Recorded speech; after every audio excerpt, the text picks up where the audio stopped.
साल है 1680। महान मराठा योद्धा राजा शिवाजी महाराज गुजर गए हैं। उनकी मृत्यु दक्कन पठार पर एक लंबा साया डालती है। मुगल दरबार में औरंगजेब खुश हो रहा है। वो मानता है कि अब मराठाओं से कोई खतरा नहीं है और वो पूरा हिंदुस्तान जीत सकता है।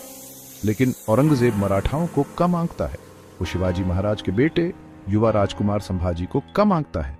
संभाजी एक योद्धा और विद्वान, एक कवि और रणनीतिकार हैं।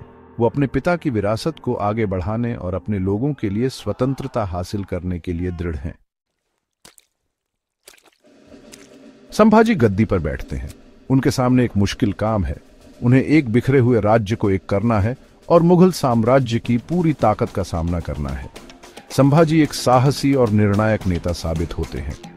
एक साहसिक कदम में वो बुरहानपुर पर हमला करते हैं, जो एक अमीर मुगल शहर है। यह हमला कामयाब होता है। मुगल दरबार में हंगामा मच जाता है और सबसे जरूरी बात, ये एक साफ संदेश देता है, मराठाओं से पंगा मत लो।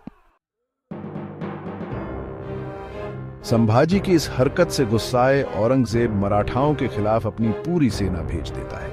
एक विशाल मुगल सेना दक्कन पर हमला करती है और हमेशा के लिए मराठा विद्रोह को कुचलना चाहती है। संभाजी चालाकी और साहस से जवाब देते हैं। वो गुरिल्ला युद्ध की रणनीति अपनाते हैं और दक्कन के उबड़ खाबड़ इलाके का इस्तेमाल करते हैं। वो मुगल सेना की रसद काटते हैं, उनके गश्ती दस्तों पर हमला करते हैं और मुगलों के हमला करने से पहले ही पहाड़ियों में गायब हो जाते हैं। मराठा बहादुरी से लड़ते हैं, लेकिन मुगल सेना भी बहुत जिद्दी है। साल दर साल ये खूनी जंग चलती रहती है। अब मराठाओं का पलड़ा कमजोर होने लगता है, पर मुगलों की ताकत से नहीं, बल्कि अपने ही लोगों के विश्वासघात से। एक नाराज मराठा सरदार गनोजी शिर्के संभाजी को मुगलों के हाथों पकड़वा देता है। गनोजी शिर्के की चालाकी से संभाजी मुगल सेना द्वारा पकड़ लिए जाते हैं।